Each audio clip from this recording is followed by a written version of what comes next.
Welcome to Speakernomics, the official podcast of the National Speakers Association. Created by speakers for speakers.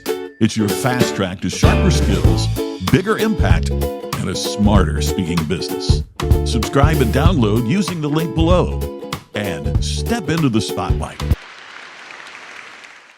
Welcome to Speakernomics, the official podcast of the National Speakers Association. This podcast is the show that you need to listen to if you want to build a better business and be a better speaker. This show's goal is to bring you fresh and diverse perspectives in every single episode.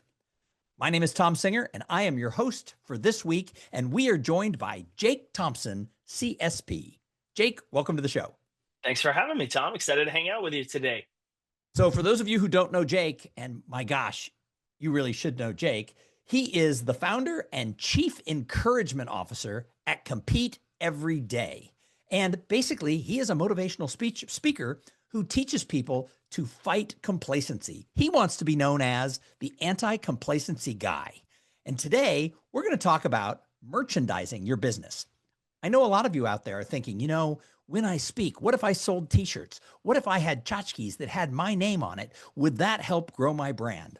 Well, Jake happens to be an expert in that because he actually had merchandise long before he was ever a speaker. So we're going to delve in a little bit to his history, how he became a speaker, and how he uses merchandise to help promote his speaking career. So Jake, what are 2 tips that you have for speakers who are interested in having merchandise? Number 1, start smaller than you think. And number 2, choose something that resonates with your audience. Awesome. Well, we're going to unpack that. So, Jake, let's talk about when we say merchandise. What are we talking about? First of all, how did you get into the speaking business and why do you have so much merchandise? Yeah, fell into the speaking business because I'd built a clothing business back starting in 2011. I had an idea for this lifestyle, this mindset of competing every day with yourself, and started selling T-shirts out of the trunk of my car behind a CrossFit gym in Dallas, just as a way to get this message out. Over the next number of years, I traveled the country working expos, CrossFit events, rock and roll marathons, you name it, anything in the wellness fitness space around selling merch. We had everything from shirts to flags to hats, wristbands, stickers, all of it. And along the way, customers would randomly start reaching out and asking me to speak. And I didn't really think anything about it the first couple of times. I did some free ones. We were buying and selling big bulks of t-shirts. And then in 2017, I started thinking maybe this is something I wanted to go do more of. And my team was actively pushing me this direction. And so in 2017 and 18, started working with some different groups to learn our business, learn our industry, started to get involved on the NSA level by attending Influence here in Dallas, Texas at the Hilton Anatole. And then jumped and shifted gears. So the end of 2018, I decided this is what I want to do. I want to take the message that we've been putting on shirts and giving and sharing with people from a high level, and I really want to start teaching it. And so jumped in at the end of 18 and have been running full speed since 2019. So I actually think I met you before you actually jumped into the business. If my brain is working correctly, somebody introduced us. I had actually seen the Compete Everyday brand. Somebody introduced us, and I think I interviewed you on my podcast kind of before you were a speaker. So I've kind of Yep. watched your rocket ship of a speaking career over the last about 7 years really go from, hey, I want to be a speaker, to a guy who's out there traveling the country and then who has this brand, Compete Every Day, that lives right alongside your speaking career. So like I said, when people think about merchandise, a lot of people think I'm going to put my name, like Tom Singer, professional speaker, on a Yeti mug and just give it to people. But my thought is nobody wants a mug with my name on it. So when we talk about the speaking business and merchandise, it's different than having a lifestyle brand, but you've merged the two. What is it about merchandise that people should do? And we're going to jump into that second tip in just a second, so don't go there. But what should people be thinking about what is merchandise? Yeah, when you think about merchandise, the way we look at it now, right? Because we still have a clothing business, right? People are still placing orders daily with us, but it's very integrated in my speaking business in terms of what we do on stage and experience. When you think about merch, you have to think about what's a way I can stay memorable, as we'll talk about later, right, with my audience? That's the whole way I think about it now. What is something somebody wants that's going to make them think of me later, make me think more importantly of what I taught them later, so that I stay top of mind all the time, right? We're always looking for, how do I rank the top in Google? How can I spend ads to be on top of the search listings? How can I post on social media? How can I have this book? We're always looking for ways to stay top of mind with consumers. And so merch becomes a very natural fit for a lot of people, because they're like, I wear t-shirts, I wear baseball caps, I drink out of a Yeti, I do all of these things. But it's not as easy as you just said, of throwing your name and your logo on something and expecting it to really work. So another problem, because I have a marketing background, right? That's what I came out of before I was a speaker. Mm-hmm. And lots of times the companies I work for, we'd come up with this great idea for merchandise to give away, at conferences or at booths or whatever. And whoever was the decision maker would say, well, that's a little expensive. Why don't we get these pins? And the pins they would pick, you're laughing if you're listening to this on audio. Jake has the biggest smile because he knows where I'm going with this. We would end up, somebody who controlled the budget would say, let's get the more of them and get the cheap ass pin. And it always rung with me that that's the wrong reason to choose your merchandise, is it's only $1 each. Yeah, well, and if you think about the last time you walked an expo floor, right? Not at Thrive, not at Influence, but if you've been at a trade show before, you get a bag of stuff.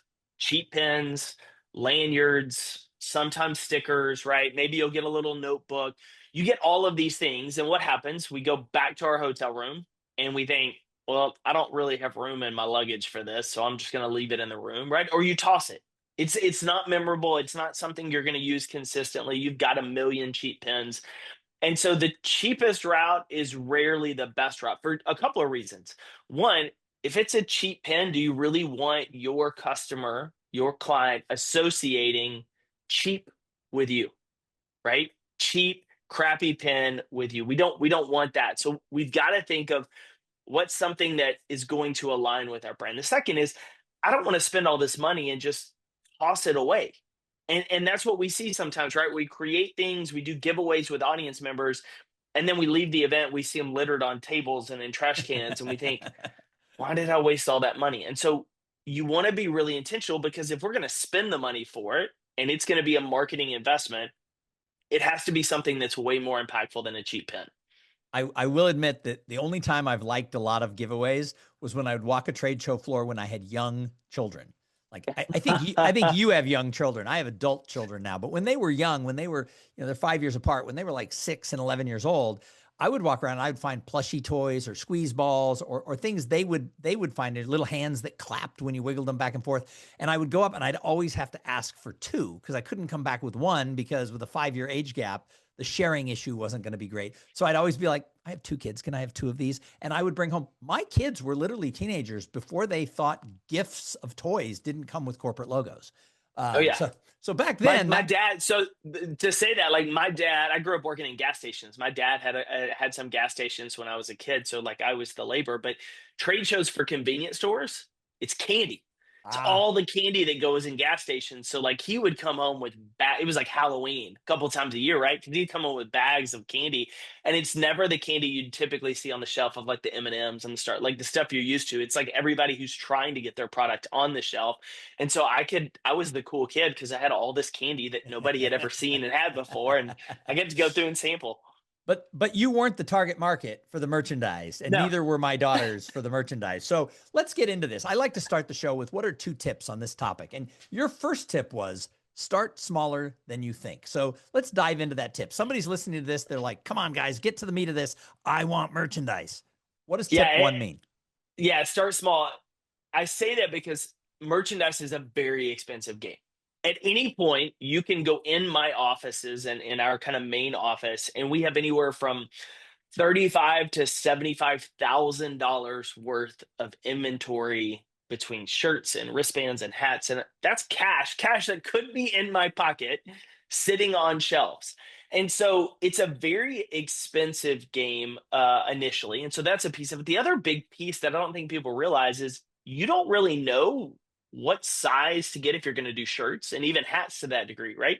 What size is your core audience, right? And so if you're going to bulk inventory purchase because your costs go down the bigger your orders are up front, you got to be aware of that. And I didn't even know that when I started the t-shirt company, right? I'm buying 5 of every size or 15 of every size. I'm like, you don't really sell that many smalls, and you're not selling as many double XLs as you do medium, large, and XL. So like, you've got to understand that audience piece.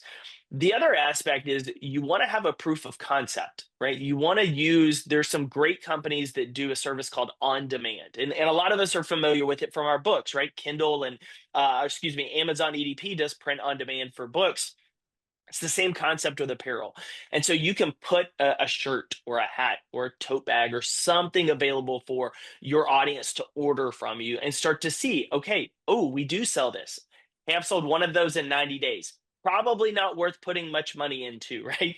But man, we've sold 100 t-shirts in the last week. Okay, we might want to actually go produce this and buy this and inventory this for that reason.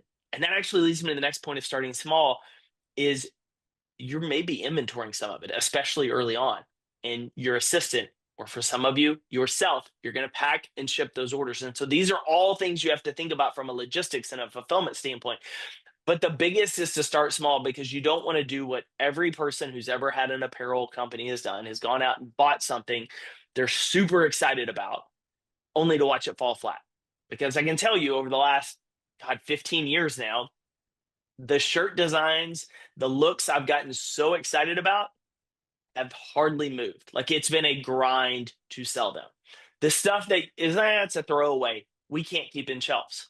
And so your idea never knows. And a lot of times, here's the tricky part. The people that are telling you, hey, you should do this, Tom. Hey, we just talked about this offline. Hey, you should do this. They're rarely the person that is going to be the target consumer of it, or if you have merchandise, they're going to buy it. And so we hear all the time, hey, Jake, you should do this, and y'all should create this. And then you go look, you're like, you're never actually the person spending money with me. So I don't know if I want your opinion on what I need to go spend money on. So starting small allows you to test the concept. It's kind of like when you're giving a new talk or you have new stories, you mix them into something that works really well to get feedback before you build the entire talk around it. Nice. Well, and for those of us who've been around this business a little bit longer, it used to be when you prepared a book, if you self-published the book, there was no print on demand. And so you had to order them in bulk. And in many cases, the smallest order from like some of the good quality printers was going to be like 5,000 copies or something. And so, your investment for that was $20,000+ just for the printing of the book. And I know a lot of people who have a garage full of books for a number of reasons. They either didn't sell well, they didn't do the effort to sell them. They didn't design the cover the right way. There's just a lot of reasons that people have books laying around from the past. And I think that that's obviously true with shirts and other things as well. Yeah, no, absolutely. And I laugh because in our offices, we have my books. We have all 3 of my books. It's way easier for us to pack and ship those, right? Because it's one SKU than all of the other items. And so taking into account, how do you start small? How do you test what actually fits for you is vitally important. And then the other thing that most people don't think about with the merch is, as I hinted, as the logistics piece, right? The warehousing it, the paying for fulfillment. That you would be shocked how much money I spend every month on postage and postage supplies to cover all of those things. Now, there's some great benefits to having it, but it's like anything else. I always tell people you want to start small before scaling up and doing this at every event and having a bunch of shirts and all these things, because it's just going to be a waste of money, but more importantly, a lot of times it's a waste of time. You start chasing a shiny object that's preventing you from actually building the business you want. Yeah, and I mean, I remember my first books. I remember how many times I was going to the post office and standing in line myself because I was fulfillment in those days. So I totally get that. So your second tip was all about finding something that really resonates around the transformation, not just whatever. So you're saying don't just slap your name on a Yeti cooler. Don't slap your name. In most cases, I wouldn't even tell you to slap your logo. I believe we kind of sit in a rare space because of our logo and our 2 trademarks, that I put them on things because that is the core, not only message, but that's the transformational action we have our audiences take and we want them to take. So when I put my logo on a shirt or on a hat or on a flag, or I put one of our catchphrases, our unique phrases on there, is designed to call back to the keynote, but more importantly, remind you of the call to action that we gave you at the end of the program. So I'm very, very, very intentional with that. So, and your logo is compete every day. Let's compete every day. Yeah. Yep. So that it's not Jake Thompson, compete Yeah. every day. Your logo, I'm looking at it behind you, and I Yeah. think I have a shirt somewhere. Yeah. It simply just says compete every day. And so I get what you're saying, but let's keep going.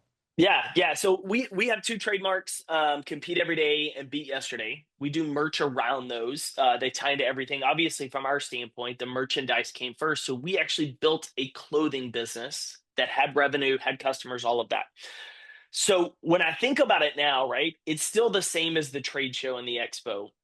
A lot of people are giving out hats and logos with your logo or your name on it, and it's kind of that thing that you're like, yeah, I got this. I'm going to toss it off to the side, right? I'm not going to wear it because, one, it's not memorable to me, right? I didn't have that emotional connection during the program, or I wasn't moved by the talk, or maybe what you talked about was actually different than what I actually took away from it. So for your son, we talked about it kind of offline. You said you would say, like, choose what? Choose people? Choose people is a line in my keynote that Yeah. resonates with people the most when they come up afterwards. They'll be like, that's what I got to do more of is put my phone down and choose people.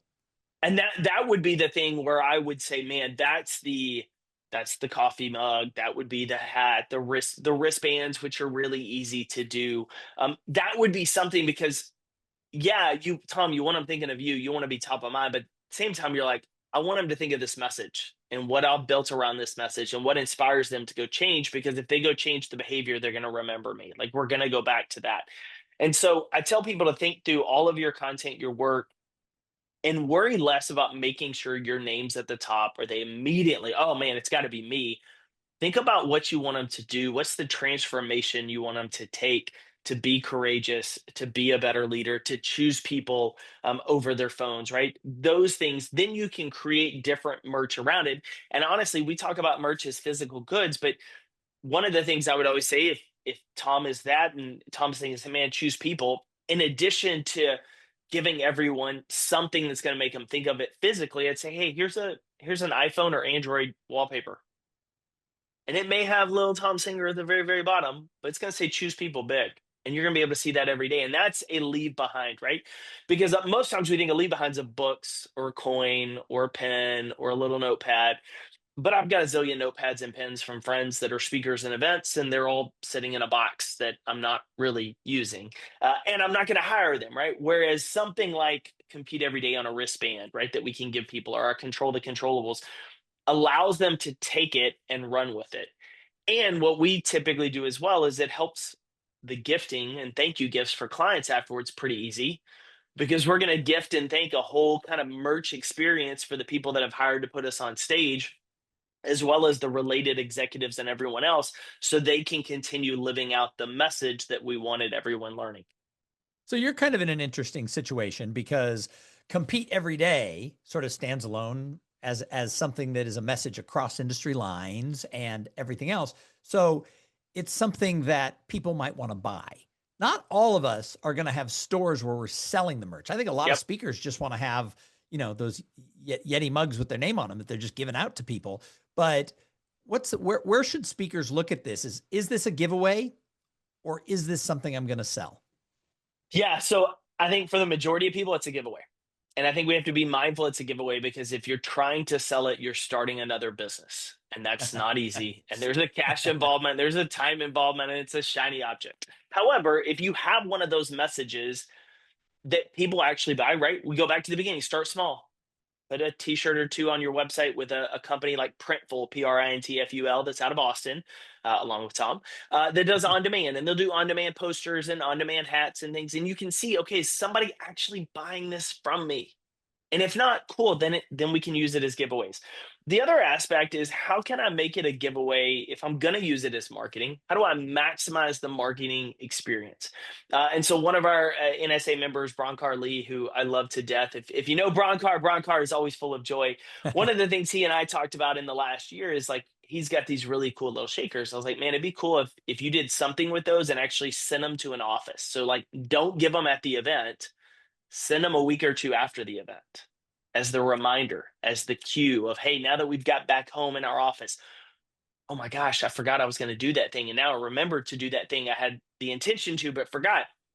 So if you're going to do merch, how can you create and give it in a way that isn't just at the event, that they're going to pick up the pen or the item, whatever, and they're going to forget it as soon as the event's over. They're going to leave it in their suitcase or their backpack. But if you send it to their team office or you do something like that, we've got a client that I worked with in 23 and now have the honor of working with again in 2026, that we took 3 of the flags that we sell, 3 different designs. And I just said, hey, I'm going to pay to have them done in their company custom colors that they can hang up at the event we're going to do and also give away to different franchise owners. Like, I'm going to create this as part of our deal to give them as that additional next step. And so those are easy things to think about of, hey, I can send some posters to your office that look really cool. And yeah, they may have my name somewhere at the very bottom, but they have the reminders. John Gordon does a phenomenal job of this with his books. He creates that merch, and I imagine most of it is on demand, and they can print them and ship them out to high schools and corporate and teachers and all the places that he speaks with the reminders from his book. So when you're thinking of merch, it could be something as simple as that of, what's a poster, right? What's something I can do to pull concepts from my book? But you want to make sure a couple of things, right? It goes back to the cheap trinkets and pens. Invest on design, invest that it's quality product, because that quality of what they get is immediately going to be associated with you and your brand. And you want to make sure that it stays consistent with how you're branding and positioning yourself on that. So, what are some mistakes you've seen speakers or other business people make where you're like, oh no, you shouldn't have done that? Yeah. And you don't have to name names. I won't name no names. The biggest one is going all out, right? They come out of the gate and they're like, I want to have an apparel company just like you. I'm going to go buy these 400 shirts at 10 to 15 bucks a piece, right? I'm going to start selling them and giving them away at events. Great. It's a cheap shirt. It's got your name and logo on it. It gets tossed. Like, you just kind of wasted that money, right? That could have been invested elsewhere. So that's a big one. Second one is they want merch, but there's no connection to their message, the transformation they're doing, or their logo. So then you really have started either a separate business or you've created some product that you thought, man, I thought this was really cool, but there's no tie to us. There's no tie to the lead behind it. And then it really doesn't support your speaking business, right? If you're going to do merch, regardless of whether you're trying to sell it for additional revenue or you're using it as marketing, it has to align with the direction you're going, with the message you're speaking, and what separates. And then last is, people create stuff. It would be like, my audience on the apparel side, right? And even a lot of my corporate speaking clients, I typically find a CEO or an executive, an event planner that hires me that has some athletic background, right? You see Compete every day. There's an instant connection if you played sports growing up, whether it was individual or team. So with them, I could have something as maybe an AirPod case that's branded, or a workout shirt, or a towel, or something that I'm like, I know you're still active.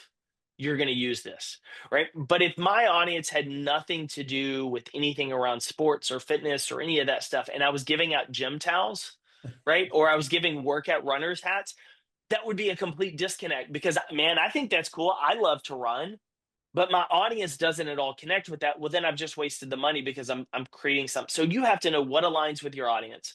You have to create something on there that's going to be memorable to them and not necessarily promote your name and logo. We've got a guy, our guy, Charles Heasley.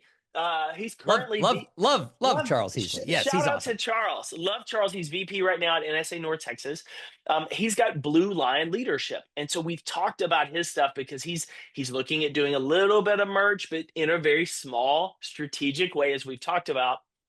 And I told him, I was like, man, Blue Line's great, but I would rather see, like, what's the phrase, the action, the thing you want them to take away, right? What is that about courage that you want somebody to see? They're going to think of you because they heard you, but they're going to see it and they're going to be inspired or motivated to take action on it every day. Just like when we send out one of these with a control your controllables or action, attitude, effort, right? I want somebody to see that and be like, I'm in charge of all these. How am I going to use them today?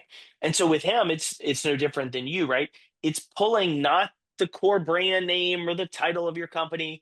It's the line, it's the phrase, it's the thing you want people to move on. And so those are the things, if you don't know your audience, if you don't have a way to move them into action that creates something memorable, and you don't invest in making it quality, you're going to kind of run into trouble. The good news is, in today's production landscape, even though prices have gone up dramatically in every asset of life. We know from the last 4 or 5 years, you can do almost anything. You can do custom Stanleys and custom Yetis, which I kind of think have already worn their welcome out for the most part, right? You can do shirts, you can do hats, you can do wristbands, stickers, flags, banners. You can see Tom C's behind me. I have a neon light with my logo on it. I have another one over here. Like if you have a client who's paying you a substantial amount of bananas, right? You could send them something really cool like that to their office. So there's so many things that you can do with it, but it's got to align with your audience and who they are as people, and it's got to align with your brand. But more specifically, what's the message or action you want them to take next? So, and you had said earlier that for a lot of speakers, these are going to be giveaways, right? So Yeah. I think one of the things people forget is selling merch is hard. Like I said, I knew you kind of as you made this transition, like maybe I Yeah. want to be a speaker. And I kind of got these stories that you were driving to trade shows in the health and wellness thing and with boxes of things in your car and like, having to drive from Dallas to Austin because somebody on your team got sick and, getting up at 3 a.m. and doing that. Selling merch is a whole different world than giving a speech. So if people are just going to give it away, what do you recommend as sort of a good thing versus the cheap pin? Yeah, so I look for what can be used consistently that would be used. So for us right now, some of the things that we do in bundling in, yeah, we still do shirts for certain clients, right? Hey, we can increase the level of the experience by adding your logo to our shirts and merch and things like that. And so we do that for a lot of clients. A lot of clients love it. But we also can say, hey, just like you, we can give away a copy of a book, right? We can include it in the price of the keynote. I can include a wristband in your company colors with the phrase from the theme of the event or from the keynote. And that's a wristband is a really easy one as well, And you're because talking like the plastic wristbands that literally go the on your, yeah, silicone little wristband that I've got nice. right here, we do them. I mean, we've got a number of phrases on ours that we sell, and we sell them all the time. But if I have a client coming up that they're like, hey, we want to buy 100 copies of your book, I'm like, well, I'll throw in 100 wristbands and let me actually put them in your company colors, custom for you. And we'll do all these little things so that it creates that unique experience. It's no different than I know we've talked about it here on the show, not us, but on Speakernomics, about the idea of customizing your book and your book cover for Yeah. a client. It's the same thing. What you're thinking is, how can I create something truly unique that they're going to use? And so wristbands, I love tremendously for that. If you are someone that teaches practical daily habits, and this could be something as, how do I run a one-on-one as a leader, right? How do I run a team meeting as a leader? How do I have focus management, as our friend Maura does so eloquently? Like, if I'm doing something around that, I might have a small journal, and it's going to have prompts. It's not going to be the journal that just has empty pages on the inside, right, where you take notes. It actually has the prompts of, how do you run your meeting? What are the little reminders? That's a little thing, kind of like a book, a little bit more like merch, where you can start to brand and sell that is a useful tool for somebody. So, right, so they're going to use it, or like a wristband, they're going to wear it and it's going to continually jog their mind. And so I look for those cues. If you have something integrated into your speech, right? I don't know if our friend Clint Pulver does anything, but if he had anything around drumsticks, right? Mini drumsticks or little reminders there, right? That's something that, man, it plays a tune. Maybe it plays the tune you played together at the event. Those little pieces become almost like our photo albums, right? If for anybody old enough on here who remembers going to CVS and printing out photos and having albums that you'd flip through, right? Of the nostalgia of like, man, that moment. If you're creating a really cool experience on stage and you can weave some of that in, actually, one of the best examples was Thrive with the groups that did the writing on the arms. That influence. Yeah. And Yeah. influence, not Thrive. Like that, having that picture, right, is a great lead behind. And if you could send those to somebody, say you did those pictures for people, or you had something where you could send them, you're looking for any and every kind of way to pull that emotional experience that you just gave them on stage. You crushed it, you taught them something valuable. And we know you're going to more than likely forget when you get back to work on Monday. And so, how can we give you something that you want to wear, that you want to use, that you want to be reminded, so that you'll follow through, which then from a client standpoint, they love it because you're increasing the follow through and retention of the program, which helps give them more ROI in what they just invested in you. Awesome. Well, Jake, thank you so much for being a guest on Speakernomics. I think we have just provided everything people need to know around merchandise for their brand. Any last words? Yeah, start small, be memorable. And what I'll say this in both of those cases is our ego typically gets us in trouble because we want our name on it. We want them to think of us. But if we're truly on the mission to help people live better, work better, be better, regardless of what we speak on, then our focus can stay on the message and what we're trying to do and use that as the vehicle and brand around what we build with our merch. The impact of the merch, the use of the merch, all of the things you envision of what you want the merch to do just skyrockets because it's no longer about you, but about the transformation we're seeking in our people. And so if you have that mindset and you come into it with a sense of quality and you start small, you can do some really cool things with the people that you have a chance to serve. That is great advice, Jake. Again, thank you for being a guest here. And thank you to everybody who tunes in and listens to Speakernomics every single week. Make sure that you're subscribed to this show and that you share every single episode with all of your speaker friends. NSA brings this podcast and countless other pieces of programming to you all year long so that we can help you build community here in this business. If you don't know Jake Thompson, you should get to know Jake. But NSA wants you to figure out how you can leverage your voice to lift up the world while helping you build a better business and become a better, more impactful speaker. We'll see you back here on Speakernomics next week. Thank you for listening to this episode of Speakernomics. If you want more bookings, credibility, and connections, your NSA community is waiting for you. Join NSA today. Click the link below and follow us on Instagram, YouTube, and download this podcast wherever you listen.